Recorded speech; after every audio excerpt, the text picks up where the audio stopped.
Hello, welcome to my channel. দেখো আজকে একটা গুরুত্বপূর্ণ নিউজ রয়েছে। সেই নিউজটা তোমরা প্রত্যেকেই জানো। সেটা হলো আমেরিকার প্রেসিডেন্ট ডোনাল্ড ট্রাম্প তার প্রেসিডেন্ট হিসাবে শপথ নিল আজ গত 20 জানুয়ারি 20 জানুয়ারি 2025। তো প্রেসিডেন্ট জো বাইডেনের পরবর্তী প্রেসিডেন্ট হলেন ডোনাল্ড ট্রাম্প। তো আমেরিকার ইতিহাসে এটা হচ্ছে দ্বিতীয় প্রেসিডেন্ট যিনি কিনা পুনরায় নির্বাচিত হলেন প্রেসিডেন্ট পদে। ট্রাম্প আমেরিকার 47তম প্রেসিডেন্ট নির্বাচিত হলে পরীক্ষায় আসে যে কততম প্রেসিডেন্ট। 47তম প্রেসিডেন্ট হিসাবে নির্বাচিত হলেন ট্রাম্প।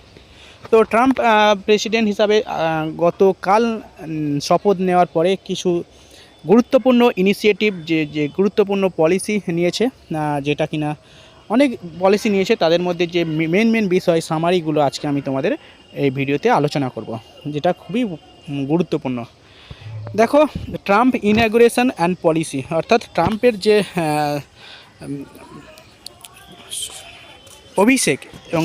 অভিষেক এবং তার যে পলিটিক্যাল যে ইস্যু, সেই পলিটিক্যাল ইস্যুর মধ্যে যে গুরুত্বপূর্ণ যে পার্টটা সেটা হলো 1 নম্বর পয়েন্ট। দেখো, declare a national emergency at Mexico border. অর্থাৎ ট্রাম্প কী করেছে, মেক্সিকো বর্ডারে, মেক্সিকো অর্থাৎ দক্ষিণ দিকে অবস্থিত মেক্সিকো বর্ডারে ন্যাশনাল এমার্জেন্সি ঘোষণা করেছে।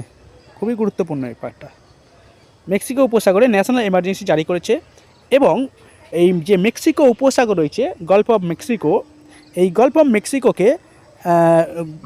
মেক্সিকোর একটা নাম পরিবর্তন করে দিয়েছে। আমরা যেটাকে মেক্সিকো উপসাগর নামে চিনতাম এতদিন ধরে, সেই মেক্সিকো উপসাগরের নতুন একটা নামকরণ করা হয়েছে, যার নাম হচ্ছে গল্ফ অফ আমেরিকা। দেখো,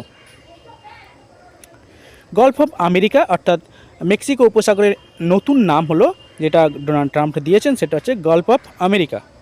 অর্থাৎ এই যে উত্তর আমেরিকার আটলান্টিক মহাসাগরের পূর্ব এবং পশ্চিম, উত্তর দক্ষিণ পুরো অংশটা আমেরিকার কন্ট্রোলে আনার একটা প্রচেষ্টা ট্রাম্পের নিয়ন্ত্রণাধীন হবে, এরকম একটা চিন্তাভাবনা বোধহয় ট্রাম্প সরকার নিচ্ছে। সেই কারণে দক্ষিণ মেক্সিকো যে রয়েছে, মেক্সিকো বর্ডারে ন্যাশনাল এমার্জেন্সি জারি করেছে এবং মেক্সিকোর যে গল্ফ অফ মান্নার রয়েছে, সেই গল্ফ অফ মেক্সিকো রয়েছে, সেই গল্ফ অফ মেক্সিকোকে নাম পরিবর্তন করা হয়েছে গল্ফ অফ আমেরিকা। অর্থাৎ আটলান্টিক মহাসাগরের এবং দক্ষিণ উত্তর সমস্ত দিকে আমেরিকার প্রভাব নিয়ন্ত্রণ বাড়ানোর জন্য বিষয়টা এটা অবশ্যই করছে, এটা বলার অপেক্ষা রাখে না। নাম্বার 3 যে পয়েন্টটা আছে, 2 নম্বর পয়েন্ট, দেখো, announce withdraw from Paris climate agreement. এটা খুবই গুরুত্বপূর্ণ।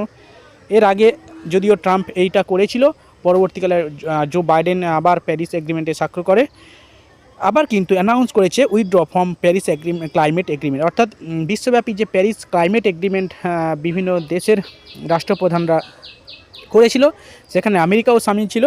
সম্প্রতি তিনি প্রেসিডেন্ট পদে বসার পরে কিন্তু সেটা উইথড্র করে নিল, অর্থাৎ প্যারিস ক্লাইমেট থেকে আমেরিকা উইথড্র করে নিল। ওকে, নেক্সট পয়েন্টটা খুবই গুরুত্বপূর্ণ, introduce gender related policy and stretcher immigration control.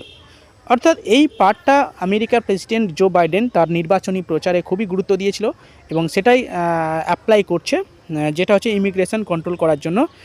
কী করছে যে অনেকে হয়তো নাগরিকত্ব চলেও যাবে, ইমিগ্রেশন কন্ট্রোলের জন্য বিভিন্ন ধরনের পলিসি নিচ্ছে এবং স্টেপও নিয়েছে ট্রাম্প সরকার। ওকে, এবং অনেক ভারতীয় যারা রয়েছে, অ্যাকচুয়ালি জন্মসূত্রে যারা ভারতীয় মানে আমেরিকান, তারা অনেকে, তাদের বাবা মা হয়তো আমেরিকান কিন্তু তাদের কাছে কোনো নথি নেই, তাদেরও কিন্তু নাগরিকত্ব যেতে পারে। ইভেন আমাদের ভারত বা বিভিন্ন দেশ থেকে যারা আমেরিকায় গেছে, যাদের উপযুক্ত প্রমাণ নেই, তাদেরও কিন্তু নাগরিকত্ব চলে যেতে পারে, এরকম একটা বিষয় ট্রাম্প সরকার নিচ্ছে। অর্থাৎ আমেরিকাকে একটা নতুন আমেরিকা গঠনের উদ্দেশ্যে, অর্থাৎ যে ইমিগ্রেশন যেটা হয়, যে উদ্বাস্তু যে বিষয়টা, এই উদ্বাস্তু রোধের জন্য কিন্তু ট্রাম্প একটা কঠোর পদক্ষেপ নিচ্ছে এবং অনেক নাগরিকের নাগরিকত্ব চলে যাবে, আমেরিকার অনেক নাগরিকের, যারা কিনা মানে অভিবাসী, তাদের অনেক নাগরিকত্ব চলে যাবে।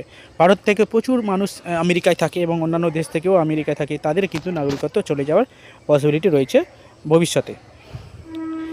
নেক্সট পয়েন্টটা খুবই গুরুত্বপূর্ণ, call at a focus on traditional value, অর্থাৎ ঐতিহ্য, ট্র্যাডিশনাল যে প্রাচীন ঐতিহ্য সেটাকে ফোকাস করার জন্য বেশি গুরুত্ব দিয়েছে। এবং ট্রাম্প সরকার কী করছে, ট্রাম্প সরকার এখন তাদের যে চিন্তা ভাবনা আমেরিকাকে নতুনভাবে সাজানো, অর্থাৎ পৃথিবী চিন্তা না করে আমেরিকার ওপর বেশি গুরুত্ব দেওয়া, অর্থাৎ আমেরিকার ডেভেলপমেন্টের ওপর গুরুত্ব দেওয়া হয়েছে, সেটা পৃথিবীর সমস্ত যে ইস্যুগুলো আছে সেগুলোকে অতটা বেশি গুরুত্ব দিচ্ছে না ট্রাম্প সরকার।